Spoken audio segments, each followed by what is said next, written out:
के बाद सबसे पहले ईमान के बाद सबसे पहला सवाल कब्र में अगर कोई होगा, नमाज के बारे में होगा कि नमाज आपने पढ़ी थी, अदा की थी, कायम की थी कि नहीं की थी। इसीलिए अपने बच्चों की सही तरबियत करना, आप बचपन से शुरू से ही अगर उसको आप तरबियत करेंगे। तरबियत का क्या मतलब है? डंडा लेके बैठ जाना है? नहीं। आप घर पे हैं, खाने के लिए बैठे, खाने के लिए माँ के ऊपर सबसे बड़ी जिम्मेदारी आती। इसी को पंडित दयानंद सरस्वती जी ने अपनी किताब के अंदर लिखा, मातृमान पितृमान। संस्कृत में है मातृमान पितृमान चार्यावाद, यानी वो चीज जो अल्लाह तबारक व तआला, अल्लाह के नबी ने और अल्लाह ने कुरान में बयान किया, अल्लाह के नबी ने हदीस में वजाहत की है कि माँ बाप पर जिम्मेदारी बनती है बच्चों की तरबियत करना। वही बात अभी 150 साल पहले पंडित दयानंद सरस्वती जी, जो कुरान और हदीस, टोपी दाढ़ी मस्जिद मदरसे के मुखालिफ हैं, उन्होंने इसी हदीस को कोट किया और यूं कहा कि अगर बच्चे की सही तरबियत करना है तो सबसे पहली जिम्मेदारी किसकी है? माँ की है। संस्कृत वर्ड है लेकिन इसका मतलब होता है मातृमान पितृमान चार्यावान पुरुषो वेदः। पुरुषो वेदा, इसका मतलब ये लास्ट में है। इसका मतलब ये है कि इंसान महान कब बनता है? पुरुषो वेदा, पुरुष है, पुरुष मैंने मर्द, पुरुष इंसान, वेदा ज्ञानी, महान, गुरु कब बनता है? 3 आदमी की मेहनत का चर्चा किया है, मातृमान पितृमान चार्यावान। माँ की मेहनत, बाप की मेहनत, उस्ताद की मेहनत।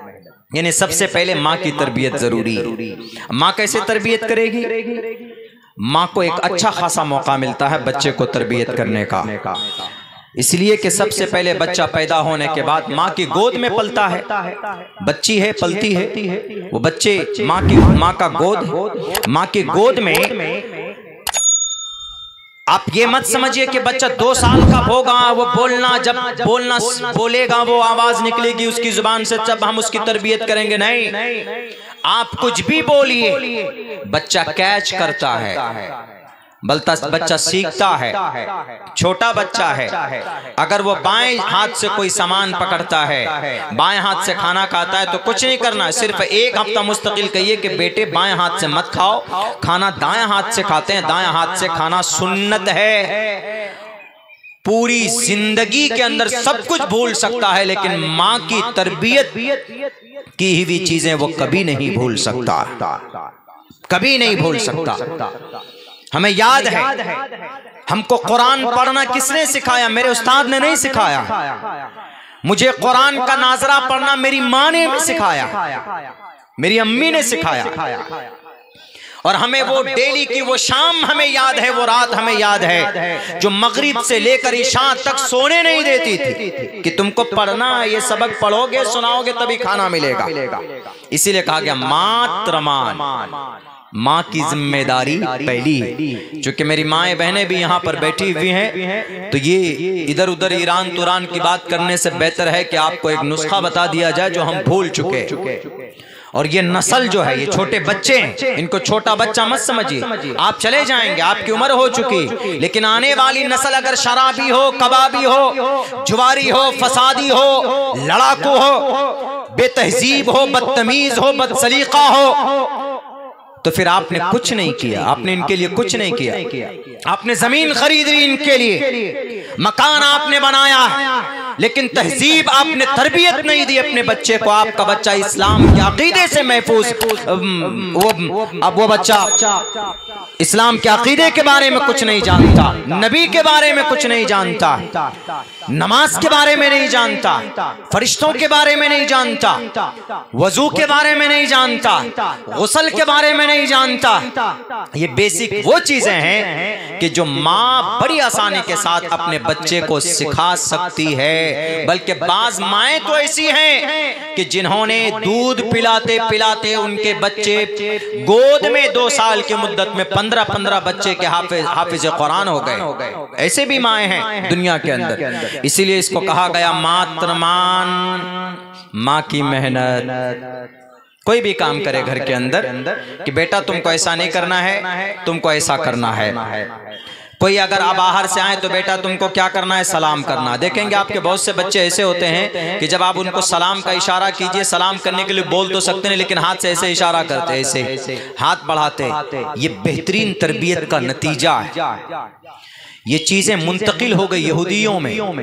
यहूदी बच्चे आप जाएंगे तो वह आपको ढंग से नहीं बोलना जानता है। 1.5 साल का है, 2 साल का है, 1 साल का भी बच्चा है तो बच्चा आपको इशारे में आपको गुड मॉर्निंग करेगा। वो बच्चा क्यों? उसकी माँ की तरबियत होती है उसमें।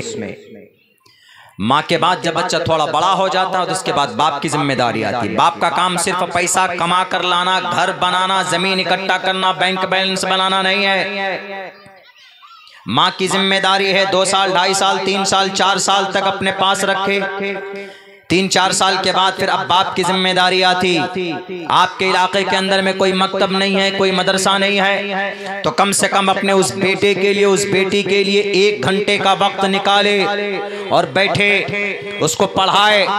सबसे पहले अकीदे इस्लाम को जानना जनवाना जरूरी है कि इस्लाम किसको बोलते हैं, अल्लाह कौन है, अल्लाह कहाँ रहता है, हमें किसने पैदा किया, हमें किसकी इबादत करनी चाहिए। इन चीजों की तरबियत होनी चाहिए। पहले ये तरबियत होती थी तो तरबियत की वजह से अल्लाह के वली पैदा होते थे। आप क्या कहते हैं, जुनैद बगदादी ऐसे पैदा हुए, अब्दुल कादिर जीलानी का वाकया मशहूर है, जुनैद बगदादी का वाकया मशहूर है, बाबा फरीदुद्दीन गंज शकर अल्लाह के वली का वाकया मशहूर है, मोइनुद्दीन चिश्ती का वाकया मशहूर है, निजामुद्दीन औलिया का वाकया मशहूर है, इमाम अबू हनीफा का वाकया मशहूर है, इमाम मालिक के इतने बड़े लोग ऐसे पैदा नहीं हुए, उनके पीछे उनके माँ बाप की मेहनत रही है, तब जाकर ये अल्लाह के वली और एक मुजाहिद बने। ऐसा नहीं है, मेहनत जरूरी है। हम अपने बच्चों पर मेहनत करें। अगर आपके पास नहीं है वक्त, आप कमजोर तबके से हैं, आपको सवेरे निकल जाना पड़ता मजदूरी में, रात को आप थक हार कर 7-8 बजे आते हैं तो उनके लिए क्या करेंगे? तो उनके लिए पूरे मोहल्ले वाले मिलकर एक मकतब बनाइए मस्जिद में। ज्यादा मत दीजिए, मकतब बनाइए। मकतब में 1 घंटे की तालीम इमाम साहब देगा, आप उनको अलग से दीजिए कि इमाम साहब आपकी तनख्वाह है, हम 6,000-7,000 रुपए देते हैं। लेकिन अगर आपकी बस्ती में अगर 100 रुपए, अगर 100 घर वाले 100 रुपए निकाल लें कि हम आपको अपनी जेब खास से 1 घंटे की तालीम हमारी बच्चों को दीजिए, कुरान की, अकीदे की, नमाज की, वजू के बारे में बताइए, हम आपको अलग से 100 रुपए महीने का नजराना देंगे। एक क्या महीने के अंदर में 100 रुपए नहीं निकल सकता? मटन तो खा लेते हैं 700-800 रुपए का महीने में, कम से कम कुछ लोग तो 15-16-20 किलो खा जाते। कोलेस्ट्रॉल बढ़ता, उसके बाद फिर डॉक्टर का चक्कर लगाते। कम खाइए, 15-20 किलो मटन मत खाइए। आप भैंस का बड़े का गोश्त खाते हैं, 200-250 रुपए का लाते, कम से कम महीने में 10 किलो तो आ जाता होगा। कोई घर ऐसा नहीं है कि जो महीने में कम से कम 10 दिन न पकता हो। मजदूर किस्म का आदमी है वो भी लाता, ज्यादा नहीं। जहां आप 2000 रुपए मटन और चिकन खाने में खर्च करते हैं, अगर आप सिर्फ 100 रुपए निकाल कर इमाम साहब को दे दीजिए और ये कहिए कि इमाम साहब मेरा बच्चा 1 घंटा पढ़ कर जाएगा, इंशाअल्लाह उस बच्चे की उन 100 रुपए की बदौलत में तकदीर बदल जाएगी। आप दौलत इकट्ठा करके जाएंगे, मरने के बाद में उस दौलत का आपको कुछ नहीं मिलने वाला। आप बच्चे के लिए घर बनाकर जाएंगे, बच्चे मरने के बाद आपको भूल जाएंगे। उस दौलत और घर के बंटवारे के लिए आपके लिए इसाले सवाब के लिए कुछ नहीं जानेगा, कुछ नहीं ट्रांसफर होगा। लेकिन अगर आपने अपने बच्चे को कुरान पढ़ना सिखा दिया, अगर आपने अपने बच्चे को नमाज पढ़ना सिखा दिया, अगर आपने अपने बच्चे की सही तरबियत की, तो अल्लाह के नबी की हदीस है, इज़ा मातल इंसानु इनक़ताअ अमलुहु इल्ला मिन सलासा इल्ला मिन सदक़तिन जारियतिन औ इल्मिन युंतफ़अु बिही औ वलदिन सालिहिन यदऊ लहू। इंसान मर जाता, बैंक बैलेंस छोड़ कर गया, जमीन छोड़ कर गया, घर बना कर गया, कोई सवाब नहीं मिलेगा। लेकिन अगर अच्छी औलाद बना करके गया है, नेक औलाद बना करके गया है, तो वो नेक औलाद जो भी नेक काम करेगी, मरने के बाद ये डायरेक्ट उसको उसका सवाब मिलता रहेगा, कयामत तक मिलता रहेगा। इसीलिए मेरे भाइयों, मेरे लिए, हमारे लिए ज़रूरी है, आपके लिए ज़रूरी है, हम अपने बच्चों की सही तरबियत करें। ये हमारी जिम्मेदारी है। अगर आपके पास फुर्सत नहीं है, वक्त नहीं है, तो आप अपने उस्ताद के पास भेज दीजिए। एक मकतब बनाइए, और मकतब में अगर 100 घर है, 100 रुपए देंगे तो 10,000 रुपए, 7,000 रुपए मस्जिद की तरफ से, 17,000 रुपए। इमाम साहब भी गदगद काहे को जाएगा चेन्नई और मुंबई और महाराष्ट्र। 7,000 रुपए देते हुए हमारी जान निकल जाती इमाम साहब के। अरे मौलाना साहब, आप तो नमाज ही पढ़ाते हैं। नमाज ही पढ़ाते नहीं, नमाज एक ऐसी इबादत है कि वो पूरी जिम्मेदारी के साथ वो इमाम 5 वक्त अर्श मोहल्ला पर आपकी नमाज लेकर पहुंचता है डेली। सारे लोगों की नमाज की जिम्मेदारी किस पे? इमाम साहब पे। अब बेचारा पूरी ईमानदारी के साथ में वहां पर लेकर जाता है अल्लाह के पास में, अल्लाह हमारे मुक्तदियों की नमाज लेकर आया हूं, कबूल फरमा। आप तो आए, नमाज पढ़कर चले गए, कोई गड़बड़ी होगी तो इमाम साहब पकड़े जाएंगे कि नहीं जाएंगे? उस इमाम साहब को हम कितना देते हैं? 6,000 7,000 रुपए।